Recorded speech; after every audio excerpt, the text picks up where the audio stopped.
Berawal di sebuah desa dengan keluarga pemburu, seorang ayah bernama Gardi dan anaknya yang bernama Blake yang masih berusia belasan tahun.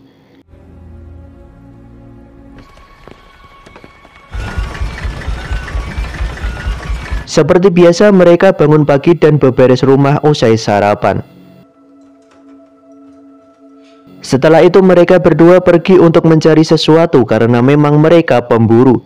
Dalam perjalanan, Blake melihat jamur dan menyentuhnya, tapi sang ayah melihat Blake dan menegurnya agar lebih berhati-hati agar tidak menyentuhnya.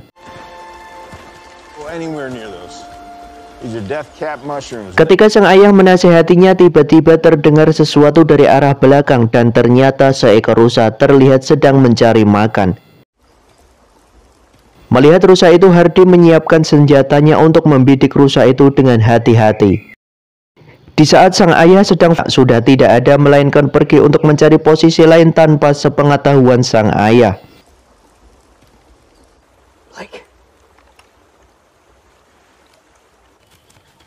Blake pun ternyata sudah membidik rusa tersebut di tempat lain, dan ketika itu ayah Blake datang dari belakang dan memarahi anaknya agar tidak jauh-jauh darinya agar tidak dalam bahaya.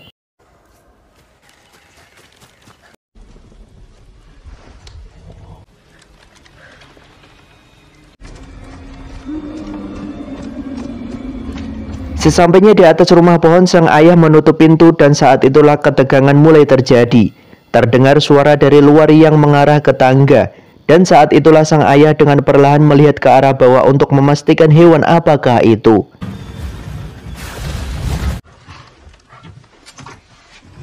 Lihat juga rusa yang sudah mati dalam keadaan tercincang seperti sehabis dimakan hewan buas. Setelah itu sang ayah berkata kepada anaknya Blake jika itu hanya beruang bukan apa-apa agar tidak membuat anaknya takut dan mengajak pulang ke rumah.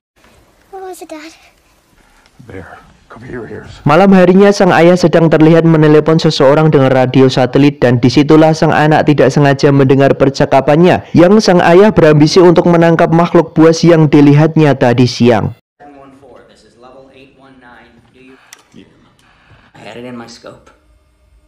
I almost shot it. Dan, it's real. 30 tahun kemudian inilah Blake yang sudah dewasa dan telah mempunyai anak bernama Kincher dan sang istri bernama Charlotte yang sedang berteleponan dengan seseorang. Dan pada saat itu Blake menerima surat kabar bahwa sang ayah sudah meninggal dan menitipkan sebuah kunci rumah. Well, are you gonna so we have a deal then? Bullshit, you've never asked for this before. But I just don't think we need to do it.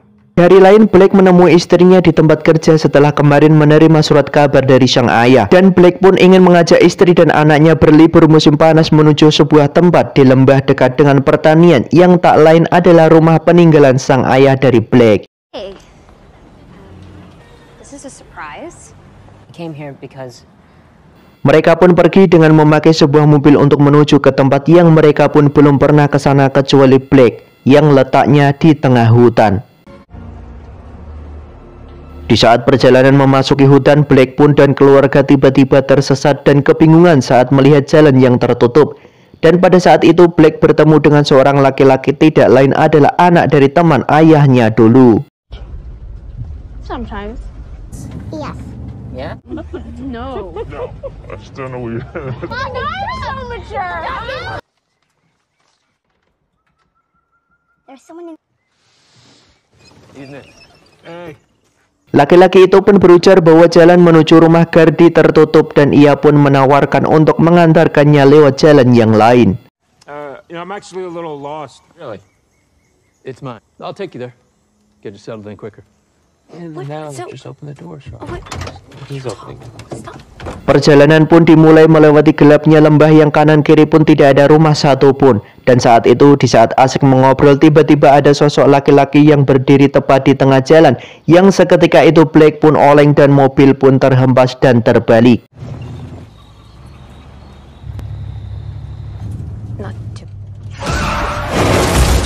Kepanikan pun terjadi di kala Blake terjatuh keluar dan di saat itulah ada sesosok makhluk yang menyambar teman Blake dan membawanya pergi entah kemana.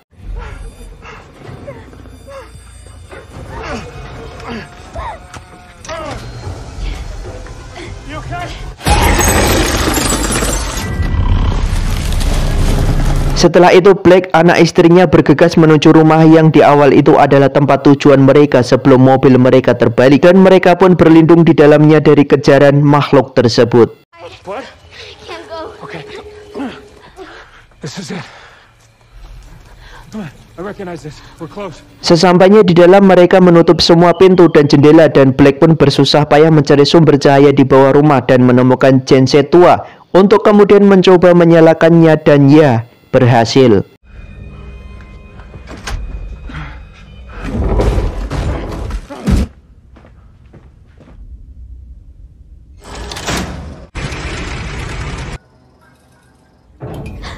Di dalam kepanikan tersebut, Blake berbicara kepada istrinya agar mencari cara keluar dari sana, dan pada saat itu Don't go anywhere.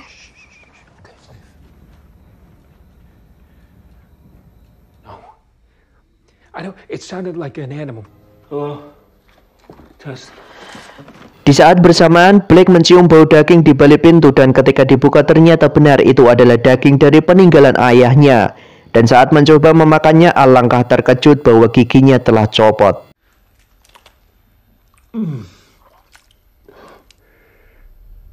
Disitulah istri Blake tahu bahwa lengan suaminya telah ada luka goresan yang diakibatkan dari cakaran makhluk saat di mobil sebelumnya, dan istri Blake pun mengobati dengan membalutnya.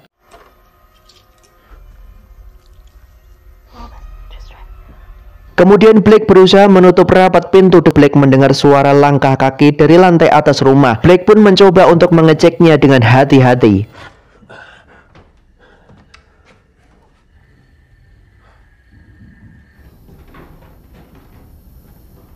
Namun sesampainya di atas, Blake tidak menemukan apa-apa melainkan seekor laba-laba. Tapi anehnya, Blake merasa bahwa di dalam dirinya mengalami perubahan, bahkan pendengarannya pun sangat tajam.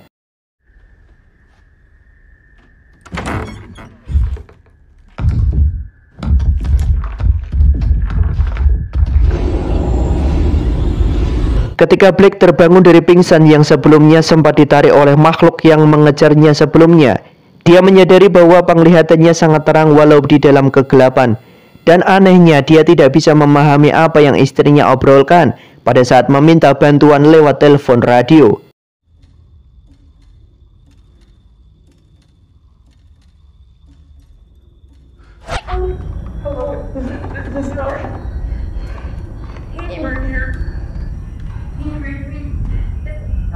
Mengetahui suaminya dalam kondisi tidak baik, istri Blake menyuruh Blake untuk istirahat, dan saat itulah Charlotte memberikan kertas dan alat tulis agar Blake menulis apa yang dia inginkan, karena di saat itulah mereka berdua tidak bisa saling mengerti pembicaraan.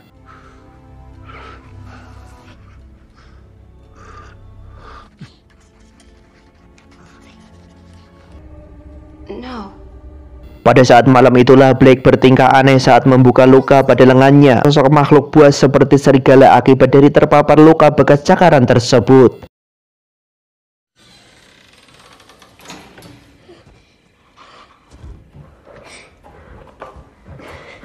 Buasnya makhluk tersebut, dan pada akhirnya Blake berhasil membunuh makhluk tersebut. Dan pada saat itulah Blake melihat ada tato di lengan yang sama seperti milik ayahnya.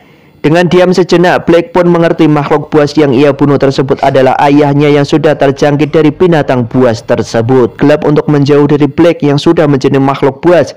Di sanalah mereka menemukan pondok rumah kayu atas pohon yang dulunya tempat bersembunyi Blake kecil dengan ayahnya.